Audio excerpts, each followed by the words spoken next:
안녕하세요. 역사가 뚫린다, 성경에 보인다. 역사 드라마로 읽는 성경 신약편.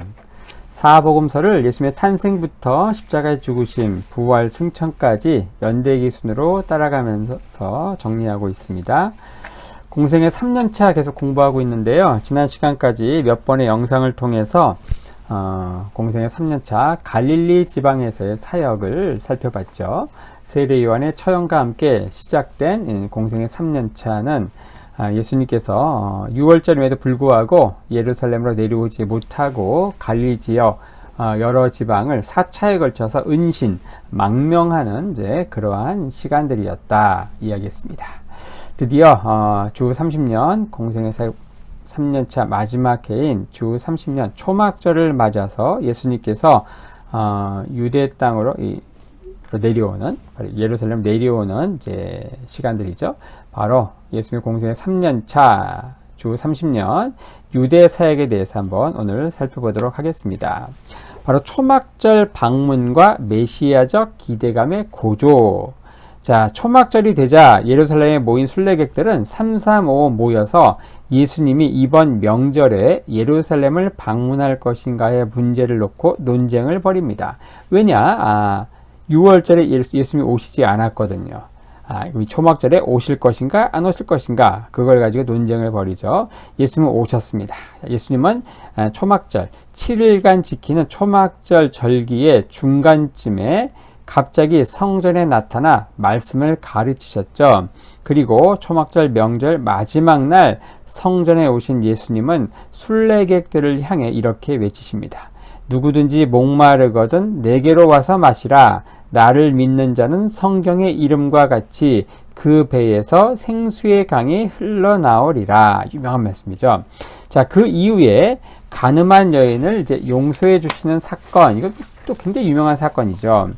자, 예수님은 초막절 8일째 날 아침에 다시 성전에 들어오셨는데 이때 서기관들과 바리새인들이 간음 중에 잡힌 여자를 데리고 와서 곤란한 질문으로 예수님을 시험합니다.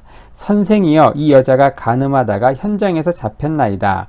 모세는 율법에 이러한 여자를 돌로 치라 명하였거니와 선생은 어떻게 말하겠나이까? 꼼짝달싹 못할 질문 앞에서 예수님은 전혀 당황하지 않고 너희 중에 죄 없는 자가 먼저 돌로 치라고 말씀하심으로 상황을 역전시킵니다. 여인을 고소하던 무리들이 모두 떠나가죠. 그러자 예수님은 여인을 용서해 주셨고 자신을 세상의 빛으로 선포하십니다. 나는 세상의 빛이니 나를 따르는 자는 어둠에 다니지 아니하고 생명의 빛을 얻으리라. 그렇게 말씀하십니다. 자, 그 이후에 이제 날때부터 맹인된 자를 고치시는 사건이 펼쳐집니다. 자, 며칠 후에 예수님은 길을 가시다가 날때부터 맹인된 사람을 보시고 땅에 침을 뱉어 진흙을 이겨 그의 눈에 발라 실로암 못에 가서 씻도록 하는 아주 독특한 방법으로 고쳐주시죠. 맹인이 고침받은 사건은 빠른 속도로 퍼져나갔고 이 문제로 맹인과 그 부모까지 바리새인들에게 소환되죠. 위협적인 분위기에서도 고침받은 맹인은 예수님을 끝까지 변호하고 예수님은 이런 맹인에게 찾아오셔서 메시아로서 자신을 드러내십니다. 자, 그 이후에 이제 선한 목자로 자신을 선포하시는 내용이 나오죠. 예수님은 자신을 적대시하는 바리새인과 종교 지도자들과 논쟁을 마치신 후 자신을 선한 목자로 그리고 종교 지도자들을 사꾼으로 선포하십니다. 그리고 70여 명의 제자를 파송하시는 사건인데 이 지금 예수님은 70명의 제자들을 둘씩 짝을 지어 파송하시며 말씀하십니다. 추수할 것은 많되 일꾼이 적으니 그러므로 추수하는 주인에게 청하여 추수할 일꾼들을 보내주소서 하라 말씀하시죠. 그 이후에 율법사와 대화 중 선한 사마리아인의 비유를 말씀하시죠. 그리고 마르다와 마리아의 호의가 나옵니다. 예수님은 유대 지역의 베다니에 있는 마르다와 마리아 자매의 집에 방문하셔서 그들의 선접대를 받으십니다. 예수님은 분주히 일하는 마르다를 향해 이렇게 말씀하시죠. 마르다야, 마르다야, 내가 많은 일로 염려하고 근심하나 몇 가지만 하든지 혹은 한 가지만이라도 족하니라. 마리아는 이 좋은 편을 택하였으니 빼앗기지 아니하리라 말씀하시죠. 자, 그 이후에 기도에 대한 교훈을 가르치십니다. 예수님이 기도를 마치자 제자들은 예수님을 찾아와 세례 요한이 자기 제자들에게 그랬던 것처럼 자신들에게도 기도를 가르쳐 달라고 합니다. 예수님은 제자들에게 주기도문을 가르쳐 주시죠. 그리고 두 번째, 2차 바알세붑 논쟁이 펼쳐집니다. 예수님은 벙어리 귀신을 쫓아내 말문이 트이게 하자 이를 두고 예수님이 귀신의 왕 바알세붑을 힘입어 귀신을 쫓아낸다고 비난이 일죠. 예수님은 자신을 변호하시면서 이렇게 말씀하십니다.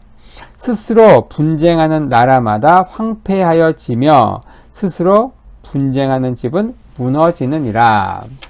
그 이후에 바리새인과 율법사를 책망하시는 사건이 펼쳐집니다. 예수님이 말씀하실 때 바리새인 중 한 명이 예수님을 점심 식사에 초대했는데 예수님이 식사 전에 손을 씻지 않는 것을 보고 이상히 여기죠. 예수님은 이를 통해 외식을 일삼는 바리새인들과 또 율법사들을 호되게 책망하십니다.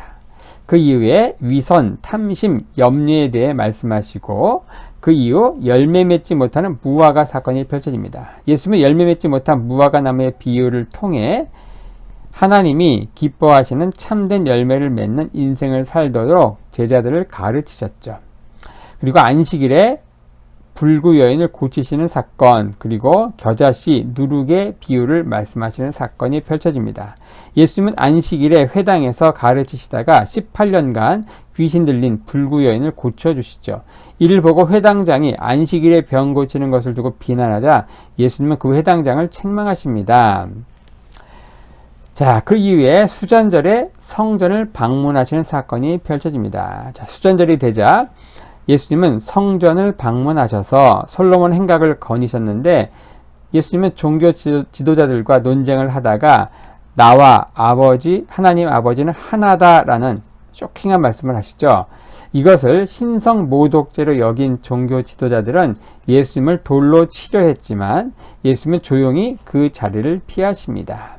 자, 이렇게 해서 주 30년 예수님 공생의 3년차 마지막 때에 있었던 유대 지역의 사역을 살펴봤고요. 이걸 지도와 함께 간략히 정리를 한다고 하면은, 자, 가버나움 갈릴리 지역에서 예수님은 초막절을 맞아서 유대 땅으로 오신다. 초막절 성전에 있는 예루살렘을 가셨고, 그리고 요단 바로 있죠. 예루살렘 동쪽에는 베다니, 여기서 마르다, 마리아 자매의 손접대를 받았고요. 그리고 다시 이제 수전절을 맞아가지고 성전에 있는 예루살렘을 다시 가시는 사건이 펼쳐집니다.